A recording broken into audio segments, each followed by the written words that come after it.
Good evening and welcome to Positively Positive. I'm your host, Susan Mintz.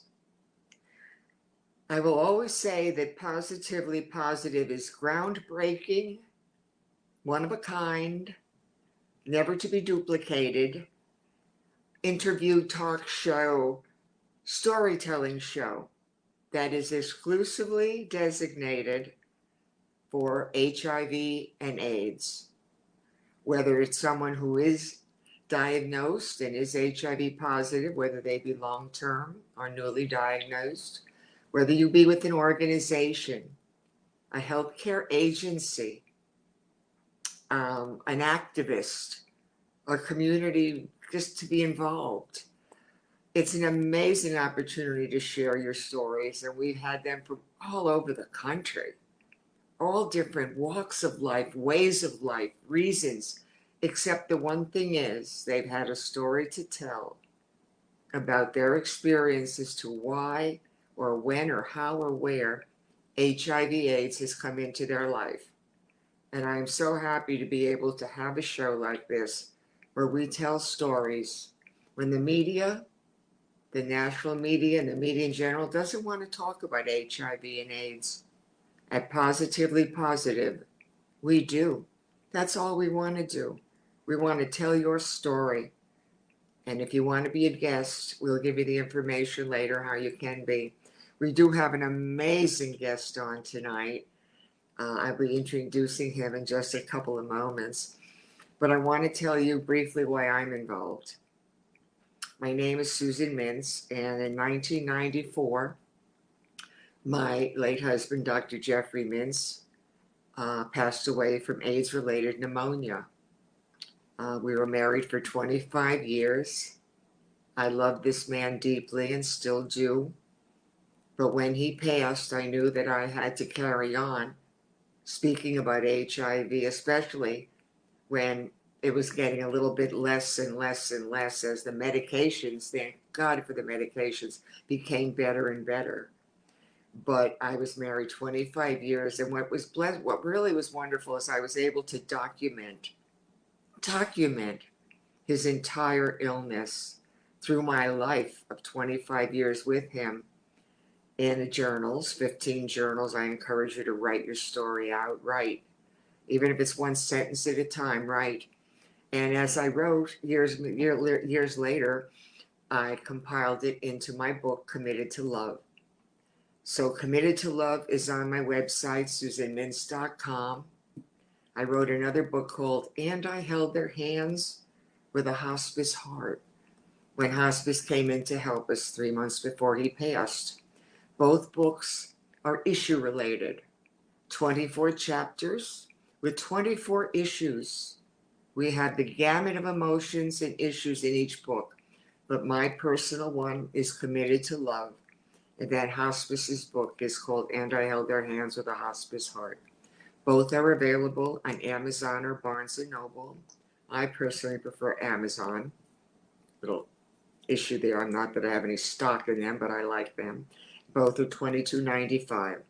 And I would say do yourself a favor.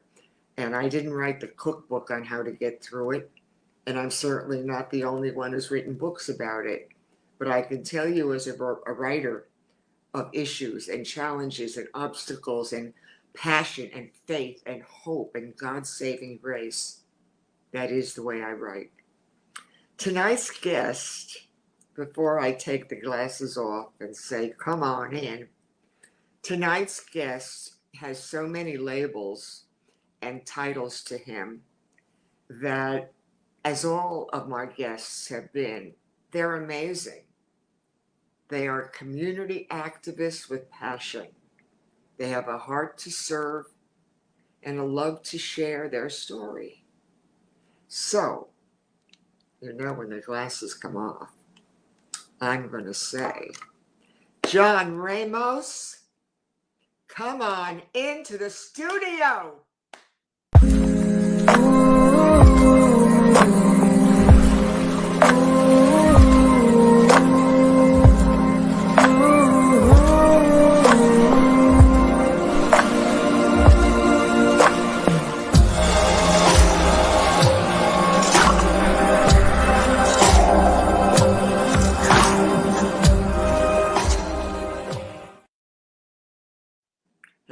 my friend who I haven't seen in years. Hi, Susan. I remember it was pre-COVID and I have so many questions to ask you. It was pre-COVID when I spoke before your group, which we'll get into, down at the World Days Museum. And it had to be, what, 6, 7 years ago? And I was talking about the stigma that existed then. hmm Does it still exist? It does. It's actually getting a little better, and I can talk Mhm. more about that in a bit. But thank you so much for having me on your show, Susan. I And love it. Ricardo, thank you. You said in your bio you were an army brat and you were in Munich, Germany. Yes, I went to school there. And from Munich, how did you end up in Maryland? Well, the University of Maryland has a branch in Munich, Germany.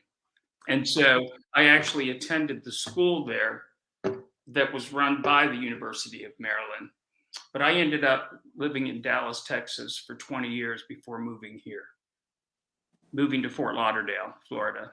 How many languages do you speak, including accents?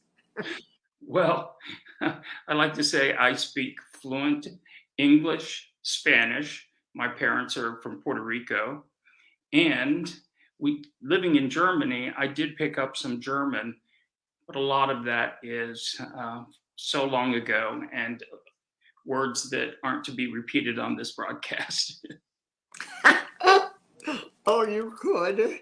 Those are the ones you don't forget. No, it's like in Yiddish, in Hebrew, we have certain words also that are not to be spoken in public, but behind the scenes. Right. Yeah. It says here that I know there's so many things to say about you that you're an LGBTQ organizer, an activist. You've been a mentor. You facilitate groups. Tell me about the community, how you got to Fort Lauderdale where you are. Tell me about though that transition from how you got so involved with HIV and ended up though in Fort Lauderdale, and we'll focus now more in that. But as I said, if I look down, there's just so many little things that I'm going to want to talk about. Oh, the one thing I really wanted to know about was Yeah. what is to we'll get to Tuesday's Angels. Make sure I remember that. So how Okay. did you get from Dallas or Maryland to Fort Lauderdale? Well, for many years after college, I lived in Dallas, Texas. I was diagnosed with HIV in 1985. Mm. That's 39 years ago. And I'm one of those who had no symptoms whatsoever for a solid 10 years.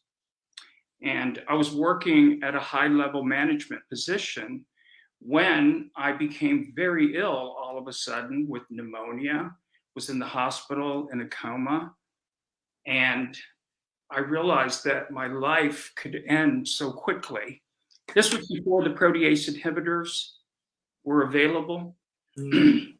So I prioritized if I'm going to still be on this earth, and I was fortunate enough to survive, I'm here to help other people. Mm. And so my partner and I moved to Fort Lauderdale. I took disability, which was very generous, and it allowed me the time to become an activist. And that's the common thread. I said that there's a common thread in this show that is HIV and AIDS. It has to be somehow related. Your story has to be. But the other thing that's really, I think, even more important is every guest we've had on has been an activist, an educator, a community involved person who has said, if it's going to be me, I want to share it with others and be active. I think that's been so empowering for Mhm. me to see where people from organizations or volunteers or healthcare agencies who didn't have to get that job, let's Right. say the job with the health, but they chose to because they felt that burning inside of them to do something with this. And 85 was really new on with this. I mean, it was only in 81 that it was first even thought of. So you were very early died. Very early and very fortunate. So once I moved to Fort Lauderdale, I joined a support group for men with HIV. That was 22 years ago. And it was from that support group that I became more involved in the HIV community, in reaching out and helping people and getting them to attend the group meetings, which became very therapeutic for people who were newly diagnosed or people who were afraid, who were stigmatized. Mm-hmm. And it was having this core group every week that helped so many people. And then eventually, I became involved with starting the World AIDS Museum Mm-hmm. through my involvement with Positive Attitudes. Yeah, I want to get into all that also, positive attitudes. I think that, and I remember seeing it all the time come across. And then I finally went to the meeting and I spoke, and then I went several other times. Just tell me briefly, no, don't briefly, we got all night right now. Tell me, what is Tuesday's Angels? Tuesdays Angels was an organization I worked for 5 years when I first moved to Fort Lauderdale, which started as a group of men who wanted to help those living with HIV and had low income and didn't have the means to pay their bills, their light bills, their mortgage, their car repair, their electricity bills. And through different organizations like Broward House, they have outreach workers that would then give us applications on who we should help. And I was the person who at the time would receive all the applications, and we would review their qualifications and basically help people. What ended up happening after a number of years is that the focus of Tuesday's Angels became more and more on helping women, because gay men were doing fine. They were working, they were still functioning with HIV from a financial standpoint. So the focus turned to helping women living with Mm-hmm. HIV, mostly the Haitian community. Yes. Yeah. The minority communities have still Mhm. been very much impacted, haven't they? Yes, yes. But Uh, Tuesday's Angels is now part of a foundation that gives grants to organizations like Positive Attitudes and the World AIDS Museum. They're no longer giving direct help, they're giving help through organizations in grants. that's wonderful. You know, people, the government really isn't here to take care of you. In fact, the government isn't put here at all to take care of you. The little bit they give you, they brag about. It's always philanthropy. It's always having to write, or it's always having to submit. There's so much paperwork involved in getting money that you think it would be so easy. I mean, something simple like a light bill, or gas, or how can you get to work if you don't have gas or a car? How can you still study if you don't have lights? There's so much need, and the government, Exactly. to me, just keeps wanting more and more and giving less and less. And if it wasn't for people like yourself, or people who volunteer, literally give their lives to something like this, you wouldn't get anything done.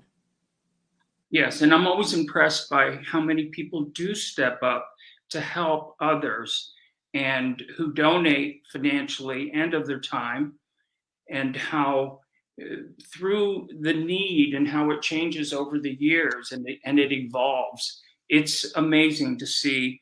And a lot of people give anonymously. You would not even Yes. realize some very wealthy people, some famous people who've Yeah. donated money to us. We've had people like Magic Johnson come to our museum and has donated. Yeah. And Larry Kramer, who I Right. think you might know, the Yeah. writer.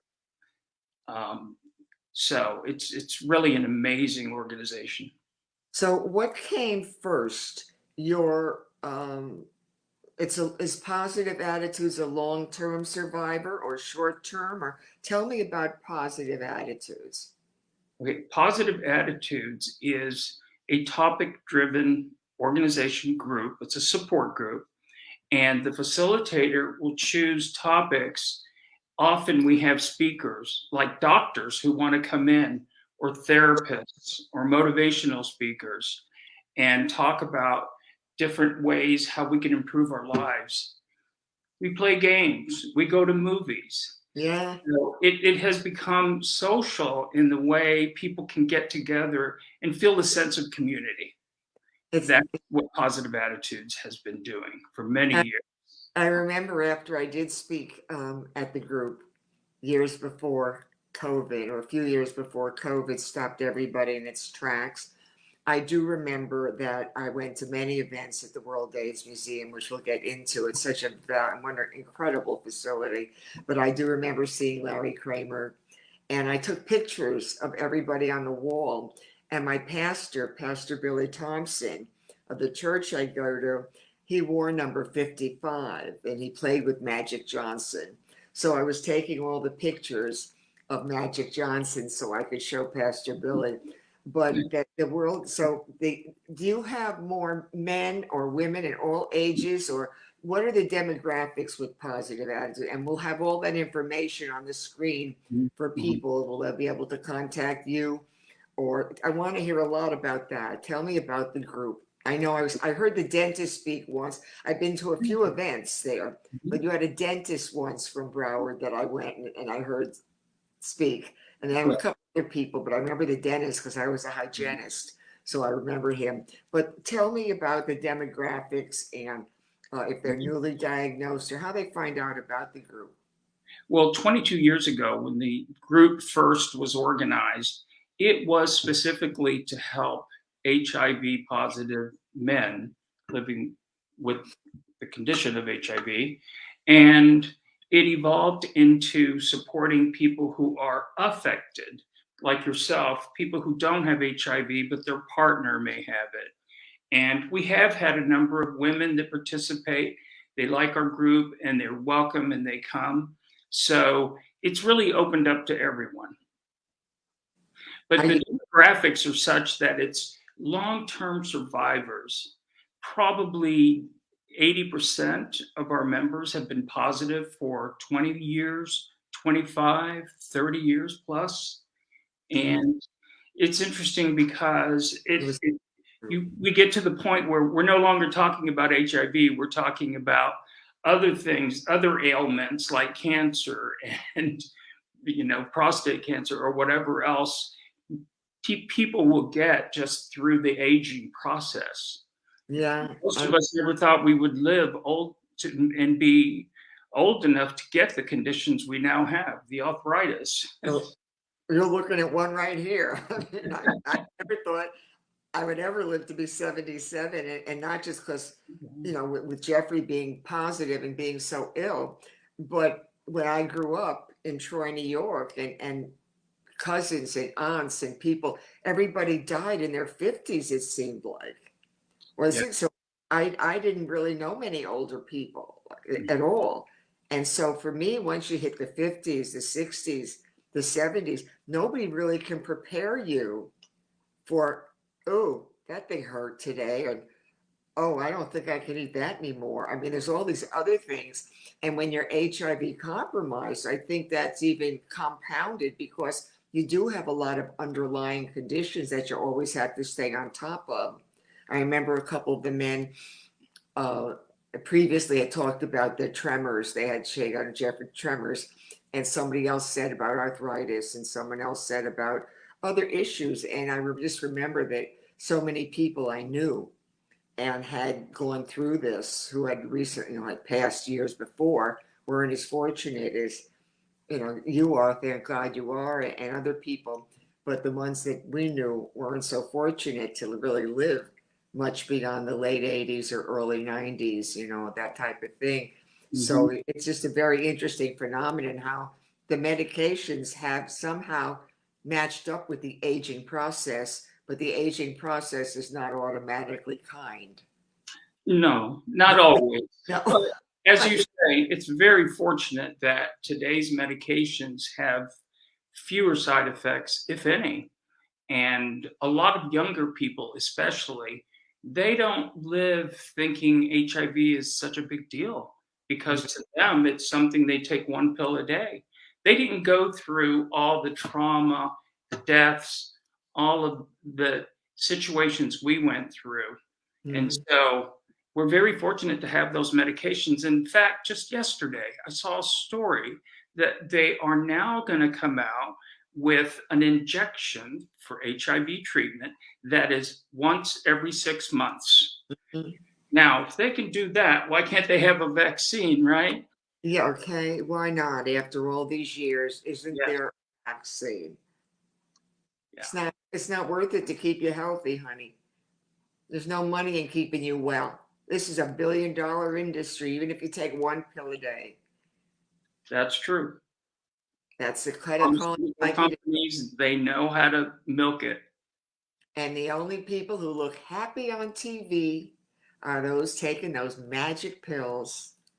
And they're just happy and they're going about everything smiling and then try to apply for insurance on it. Try Mhm. to be laid off and not have insurance. See, I see the good and the bad because I've been around long enough like you have. But I'm always wondering why are the commercials with every illness, they're so happy that they're taking this and they can be well. I don't know many people who are smiling taking and not just HIV meds, but whether it's diabetes or whether it's high Mhm. blood pressure. I wouldn't leave my doctor's office smiling and jumping for joy and singing in the rain if I Mhm. knew I had this condition. The advertising is amazing, isn't it? It is, and it can be false and misleading. Um, I did want to mention to you, though, along with that, we were talking about stigma, and Hmm. Positive Attitudes Group really has a mission of helping with stigma. And the World AIDS Museum, which started from Positive Attitudes, the members, Steve Stagan, who was our founder, he put together these displays. They were photographs that we put on cardboard boxes. And we started going around to places like churches and schools and talking about HIV. And we had pictures of famous people like Rock Hudson, people like Liz Taylor, who was such a support, Yeah. and Princess Diana. Hmm. So there became an interest in the history of HIV. And so Steve, along with myself and several other people, put together this exhibit and turned it into a permanent exhibit, which became the World AIDS Museum. And And it's now mar- celebrating 10 years. oh, it's marvelous too. For those of you, give us the address, but for those of you who have never been there, it is such an incredible experience to see in pictures, in stories. It's a day. I mean, it's just phenomenal. When I first went there, I mean, I just was chilled when I saw the covers. You know, you saw what it was little children in Africa at first, and then you Yeah. see Elizabeth Taylor, and then you'd see all these different dichotomies Mhm. and diversities of people, and then the stories you can just sit there and read the stories. And I haven't been there now in several years, and I'm sure it's even evolved where there's so much more. Tell me, and so you were one of the co-founders. So the Yeah. Paz Attitudes ended up growing and becoming Mhm. World AIDS Museum. Exactly. So, as a result of setting up those exhibits about AIDS, we started getting donations from a lot of different sources and foundations and individuals who wanted us to have a permanent home. And it was the first and only museum in the Mhm. entire world dedicated to HIV/AIDS, and it still is today. It's There still are, yeah, there are exhibits around the world, but it's an interesting situation because over 50 million people have died of Mhm. AIDS in the world. Mhm. And, we have people who have no idea what's happened now today. And as a result of the museum, the support group, I have some really good news I want to share with you, okay? And it does involve stigma.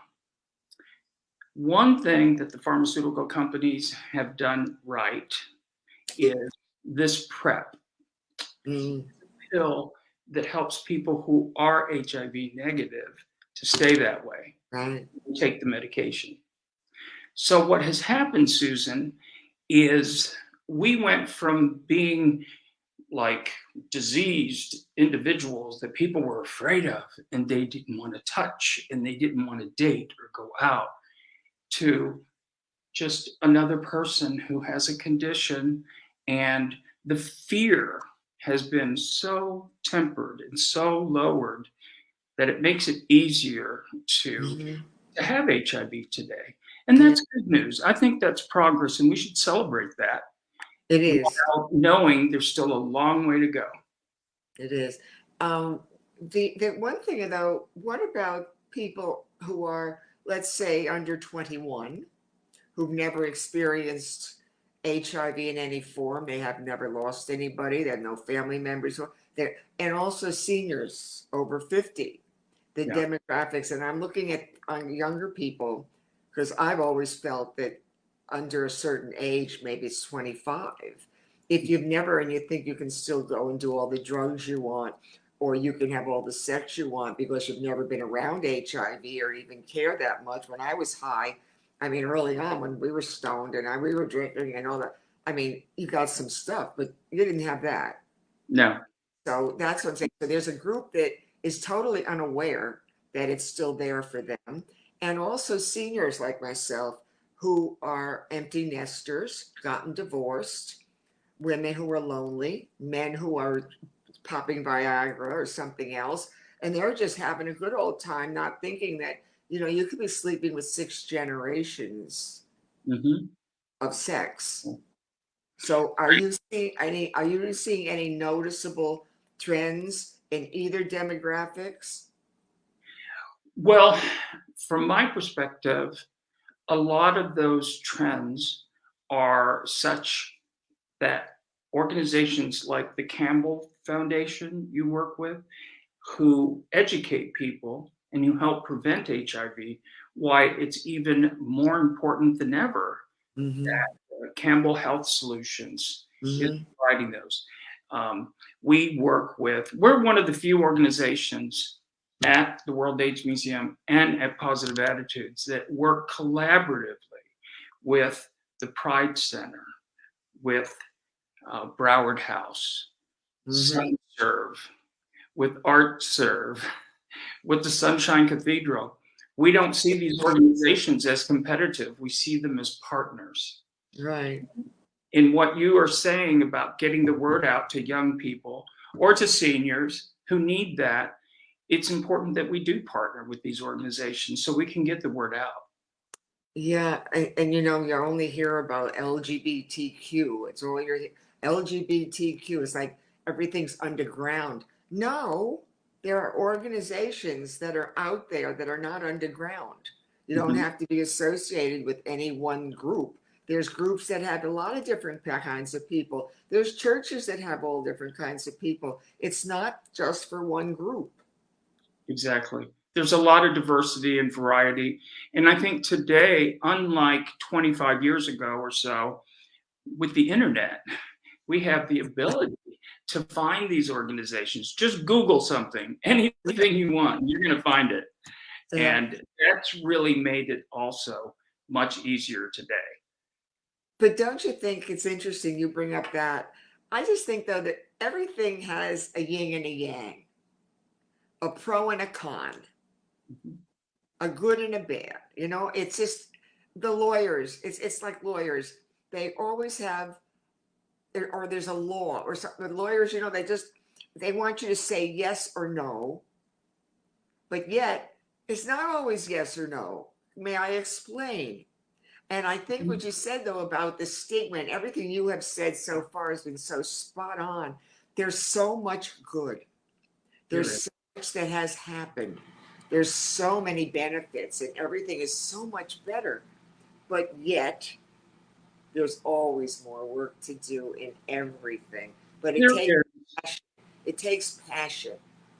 And Susan, it's what you were saying and what I'm talking about in terms of having these organizations and the ability to reach out through them.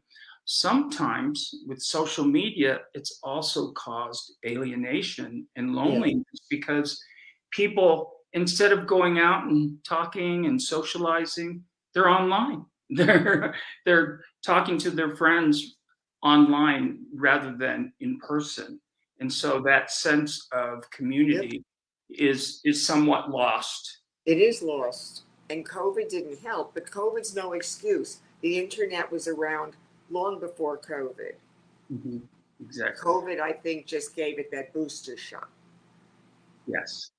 This is so prophetic that we're talking, because there's some things I just said that, and I think that's what I love about having so many different guests with a variety. It's like a big garden of people. It's just put all your vegetables together and make a big salad, because everybody brings to me a different perspective. I was telling that to somebody today who I was speaking with, a friend of mine, and I said, there's so many people that I've learned so much from.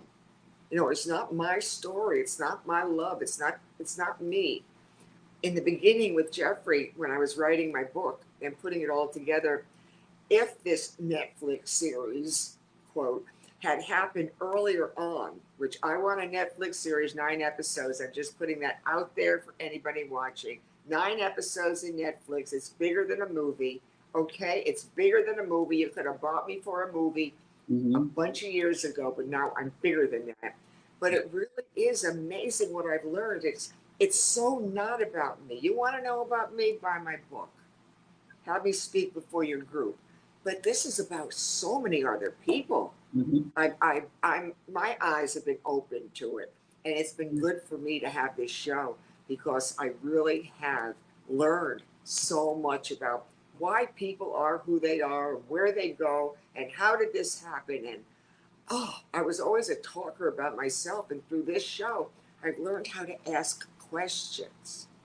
I'm so grateful for people like you who have that story. I mean, you come from Munich, and you went to Maryland, then you were in Dallas, and then you had from Fort Lauderdale, and then Steve Sagan, and you start Positive Attitudes, and then the World Gaze Museum. I mean, your journey, and you're still a child. Now, Well, this filter makes that much better. But I wanted to let you know, Susan, that I'm reading right now Barbara Streisand's 900-page book. And I thought of you in terms of wanting to make a movie, because she championed making Larry Kramer's book, The Normal Heart, right, into a movie. right, And one thing that really surprised me, Susan, was she states, my son, Jason, is gay. My son is HIV positive. And she makes no qualms about that. yeah. Now, if we could just get her hooked up with you to make a movie. I would forget the Netflix, Barbara. I'll take a movie with your name on it. You can write it, produce it, direct it, but just let me be the star in some way. Put somebody really good in the starring roles of Jeffrey and Susan. I also say that it could be HIV could be bringing us together for real, because I have never looked at it as a divider. I've looked at our country divided in so many compartments, and I see HIV as universal. Every country, every demographic, Yes. every denomination, every political affiliation. HIV, if told through the right lens and publicized the right way and promoted the right way, Barbara, if it's done the right way, and I can still talk and wave and say hello and wear gaudy jewelry, I know that HIV could bring not just this country together, but the world. Like the song said, we are the world. Yes, You know, exactly. HIV could bring the world together, because it doesn't care about any one thing. It's so ready to be a divider, a Yeah, reuniter, not a a divider. uniter, exactly. I want to share with you a thought we have for many years put forth, that because of HIV and because of AIDS, it was before we had literally 600,000 Americans die of AIDS.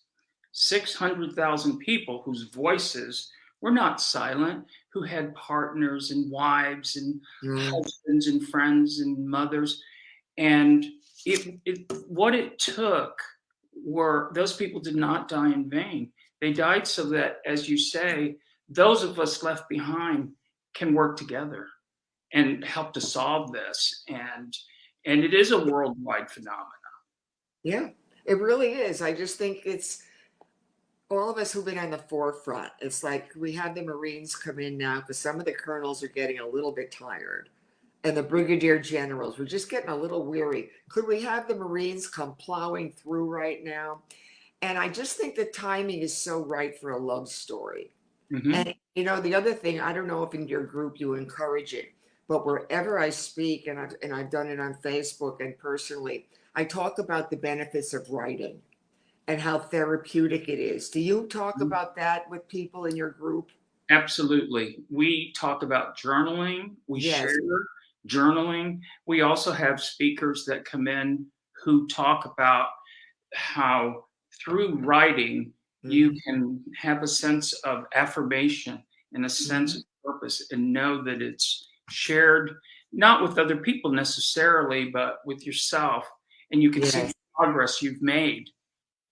That's so insightful because I when I documented Jeffrey's illness, I documented it in the third party. I always knew I was a good writer. I was always doodling and writing little plays and vignettes. But when he took ill and he was in the hospital that first day, all I could think about was that little piece of paper and a pencil near me. And I just started writing and documenting and teaching it. And that's what I'd love to speak before your group about how, from one little piece of paper in a hospital room, I was able to put 15 journals together, handwritten journals Wow. together, 15 spiral bound, handwritten journals. The doctors were calling me about the spikes, the meds. All his doctors were using the information I had as their resource to guide them through because they had other people.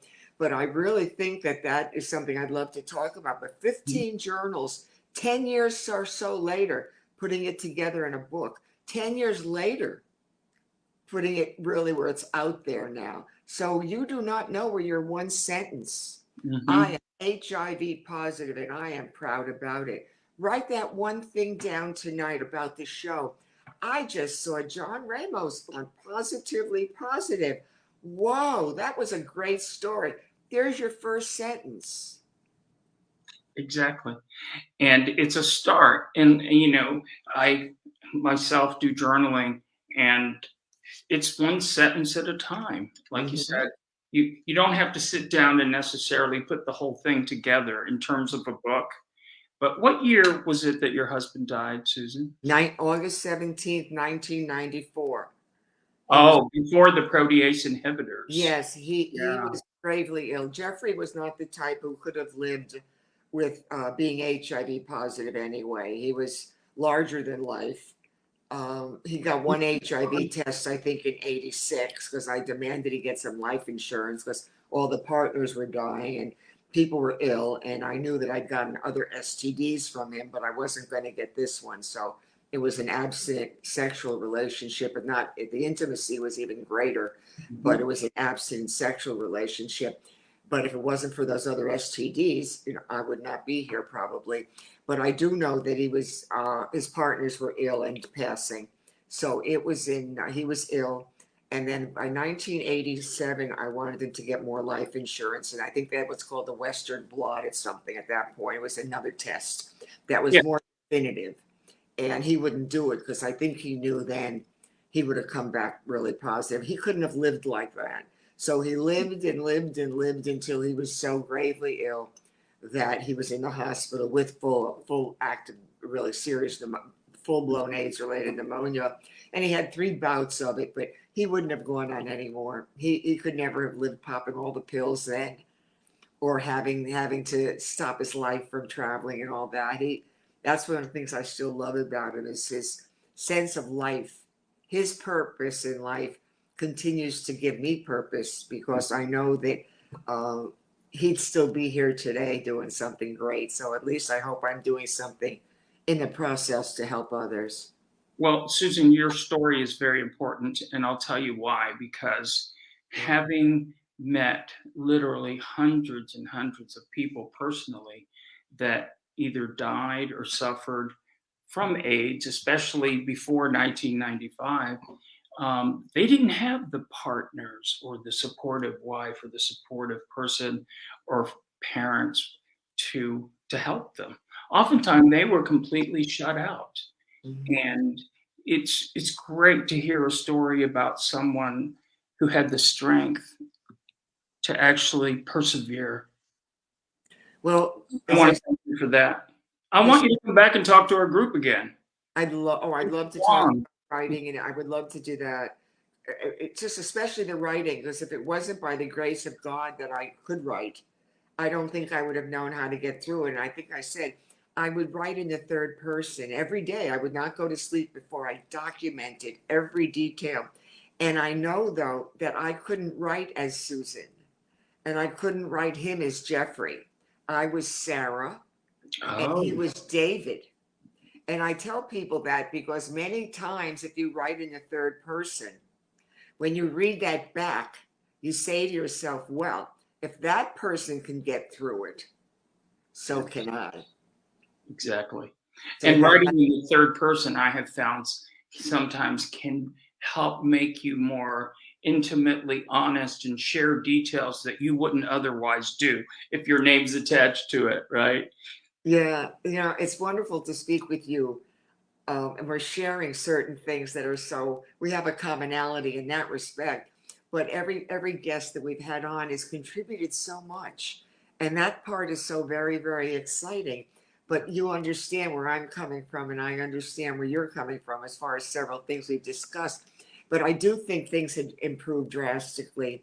But again, I still think, though, that um, I think when it comes to housing, transportation, being having access to the Yeah. Ryan White Foundation. Do Right. you have people around you who can help you access Mhm. this? Because if you don't even have an internet, or you live in some little teeny hick town, sorry, I didn't mean to say hick in a bad way. Don't anybody get screwed up on me right now. And, if you live in a Yeah. little teeny little bit of Iowa, and there's nobody around to even help, or your parents have kicked you out, or you've been on the streets. We had one lady who was a wonderful guest. She was on the streets Mhm. for a while. How do you get help? Yeah, exactly. And you mentioned Ryan White, and that's still a tremendous resource for people if they know about it and Yeah, they go and apply. And yeah, it's getting the word out and education, which is what you're doing right now. I thank you. I hope you can get to Barbara Streisand. She's getting up there. She's about 77 too, isn't she? She's 81. Oh my heavens, I have a few years yet. Keep going, Barbara. I know. So, She's brilliant. how many in your group? And you have a phone, you have, it was Pause Attitudes. We showed that on the screen. Do you Yeah, also have specific, and the World AIDS right. Museum.org? But tell me Mhm. then, do you have a phone number also we can list how to contact? Well, the museum has a phone number, absolutely. What is that? I can check that right here, right now. Yeah, we want to make it as convenient for people as possible so they have no excuse. Well, we didn't get the information. And we will also let you know when the show's going to air, because it won't, we have a lot of shows we've aired, and it's marvelous. But we will let you know. And yes, again, if you have other people who want to be on, I just think the World AIDS Museum isn't, is it, oh, I hear the music. you The hear it? phone number is 954 954. 390 0550. Richard will put that up on the screen when we get it. Just say it again, please. It is 954 Uh-huh. 390 0550. That's wonderful, World. And is there any specific person, or just leave a message? Whoever answers can help and direct someone to either myself or to whatever resource they need at the museum. That's wonderful. So Yeah. we're all working together to help in this crisis, which should not be a crisis at all. And we're working to help HIV and AIDS. We want you to get tested. Number one, know your status. I'm sure you encourage that to everybody right off the bat. Get tested and know your status so you can make the right choices. Yes, we've partnered with AHF, the AIDS Healthcare Foundation. Hmm. They have testing centers throughout Broward County. They have one downtown, they have one in Wilton Manors, and Yes, free testing. yes, So there's no reason to not know your status because that's power and that's health. definitely. And Wilton Manors is also a wonderfully marvelous place to visit. Great restaurants, Mhm. wonderful dogs walking all over the place with their masters or mistresses. It's a wonder. So I want to say, John Ramos, thank you so much for this enlightening time we've had in sharing. And I really hope you have other people that want to come on and that I'd love to speak again before your group or hang out with all of you. Yeah, Other places too. definitely. That'll happen. And Yeah. let's be in touch for sure. Thank you for having me on your show. It's really an honor. And I appreciate sharing this with you and your Uh, audience. and you say hi to Steve for me. I shall. I remember him too. So Yeah. together in the fight to end HIV, AIDS. Yes. Thank you. Oh, thank you. I never know when we're official.